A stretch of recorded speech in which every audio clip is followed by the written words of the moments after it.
வணக்கம். நல்லா சூப்பராக ஒரு லஞ்ச் பாக்ஸ் ரெசிபி எள்ளு சாதம் எப்படி செய்யுதுன்னு சொல்லிட்டு பார்க்கலாமா?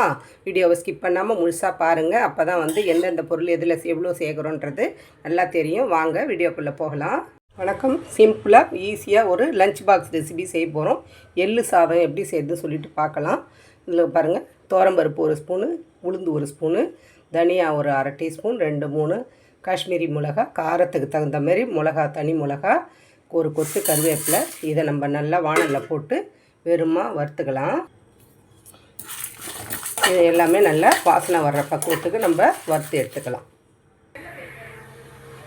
பாருங்கள், இது நல்லா வாசனை வர்ற பக்குவத்துக்கு வறுத்தாச்சு. இப்போ இதில் ஒரு 2 ஸ்பூன் அளவுக்கு நான் எள்ளு சேர்க்குறேன். நீங்கள் கருப்பு எள்ளு, வெள்ளை எள்ளு எது இருந்தாலும் சேர்த்துக்கலாம்.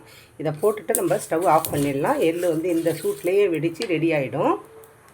இதுலேயே இதுக்கு தேவையான அளவு உப்பு போட்டு இது ஆற விட்டுடலாம். இதுலேயே ஆறட்டும். ஆறினோடனே இதை நம்ம மிக்ஸி ஜாரில் சேர்த்து ஒரு பொடியாக ரெடி பண்ணிக்கலாம். இப்போ இதை மிக்ஸி ஜாரில் சேர்த்துட்டேன். இது நல்லா ஆறின பிறகு இதை நல்லா பொடியாக அரைச்சிக்கலாம். பாருங்கள், நான் எள்ளு பொடி நல்லா கம்மன்னு வாசனையாக இருக்குது. செம்மையாக இந்தமாரி பொடி பண்ணிட்டு வந்துட்டேன். பாருங்கள், சாதம் ஒரு அழகு சூடாக வடித்து வச்சுருக்கேன். இதில் கொஞ்சம் எண்ணெய் ஊற்றிட்டு கொஞ்சமாக சால்ட்டு போட்டு நல்லா குலுக்கி எடுத்து வச்சுக்கலாம். இப்போது ஒரு கடாயில் அந்த வறுத்தோம்ல அதுலேயே கடுகு, உளுந்து, ஒரே ஒரு வரமிளகா இல்லை நீட்டு மிளகாவை நீங்கள் கிள்ளி தாளிச்சிக்கோங்க. இதை நல்லா பொரிஞ்சு வரட்டும். இதில் கொஞ்சம் பெருங்காயம் சேர்த்துக்கோங்க. இதில் கொஞ்சம் கடலைப்பருப்பு, கொஞ்சமாக முந்திரி பருப்பு வேணும்னா போட்டுக்கலாம், வேணும்னா ஸ்கிப் பண்ணிடலாம். கொஞ்சம் வேர்க்கடலை போட்டுக்கோங்க. இதை போட்டு இதையும் நல்லா செவர வறுத்து எடுத்துக்கலாம். இப்போ இதில் ஒரு கொத்து கருவேப்பிலை சேர்த்துக்கலாம்.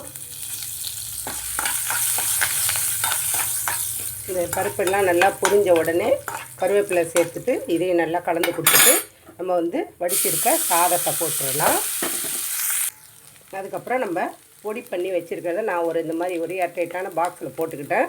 இந்த மாதிரி பொடி அரைச்சி வச்சுக்கிட்டோன்னா நமக்கு எப்பெல்லாம் தேவையோ அப்போ நம்ம கொஞ்சமாக சாதம் வடித்து இந்த பொடியை போட்டு தூவி கிளறிக்கலாம். இப்போ இதில் இந்த எந்த அளவு நமக்கு டார்க்காக வேணுமோ அந்த அளவுக்கு நம்ம பொடியை இப்போ ஒரு 3-3.5 ஸ்பூன் கிட்ட போட்டிருக்கேன். இதை போட்டு நல்லா சாதத்தை நம்ம கிளந்து விட்டுக்கலாம். பாருங்கள், நல்லா சூப்பராக மணக்க நம்மளுடைய எள்ளு பொடி சாதம் ரெடி ஆகிடுச்சு. கண்டிப்பாக இந்த பதிவு பிடிச்சிருக்குன்னு நினைக்கிறேன். பிடிச்சிருந்துச்சுன்னா லைக் பண்ணுங்கள், ஷேர் பண்ணுங்கள். கதம்பம் 2.0 சப்ஸ்கிரைப் பண்ணுங்கள். பக்கத்தில் இருக்க பெல் ஐகானை அழுத்துங்க. வாழ்க வளமுடன், நாளும் நலமுடன்.